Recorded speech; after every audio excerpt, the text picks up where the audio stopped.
begging and sobbing, "Please do not do this to me." Cristie here, no hand there. Today I'm going to take you with me into my mindset of when the doctors and my mother were determining whether or not my hand would be actually amputated, or I am an amputee due to a ski boat running slap over me, never letting off the gas. It happened in July of 2001.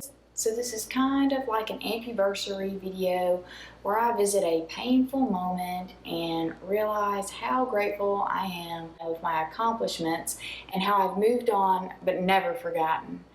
This was my nightmare. My hand had been pretty much mangled. The muscles and tendons had all been chopped up. There were gashes. I only had 4 fingers left on that hand, and it happened in lake water, so the risk of infection was super high. I was not mentally capable at the time to make medical decisions. My mother was having to make them in my best interest.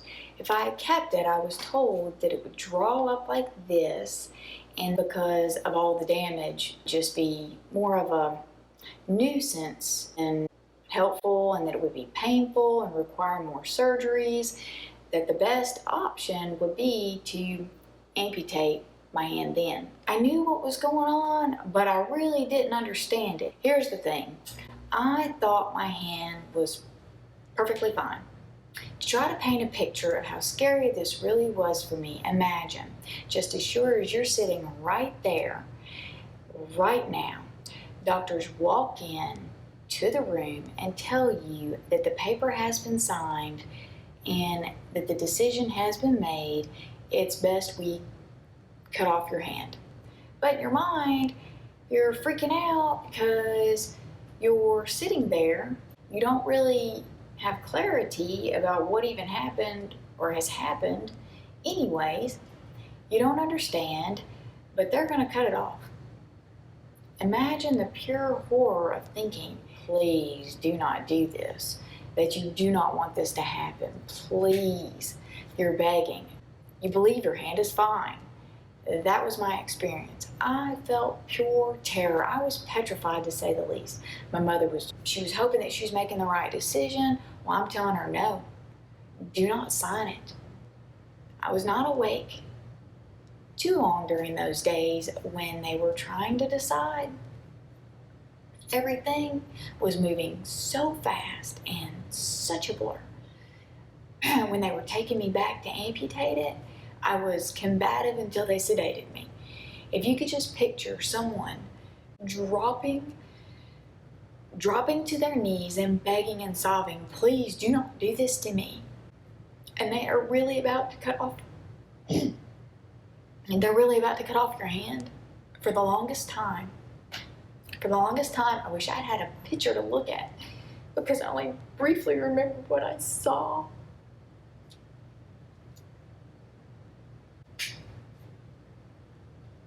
To come to terms with the fact that I had no proof was so hard.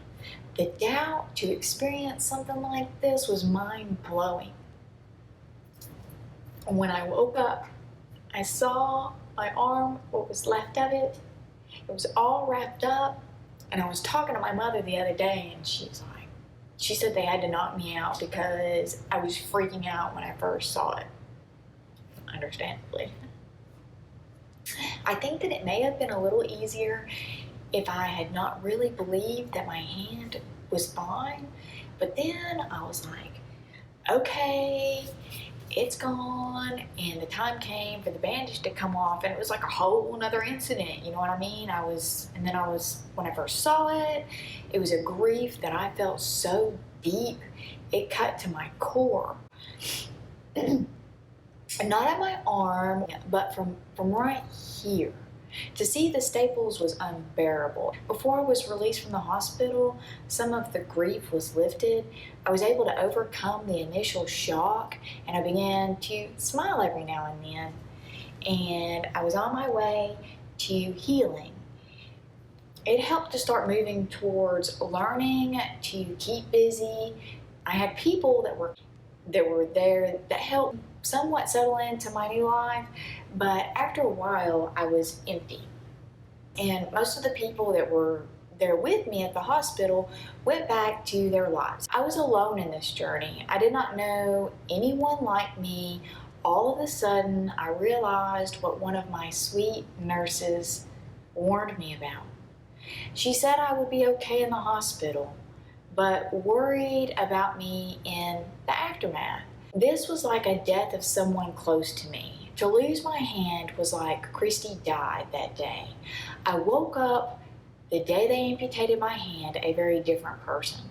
I've never really gotten over losing her, the person that she was, but I have been able to move forward, live a good life with my memories of her.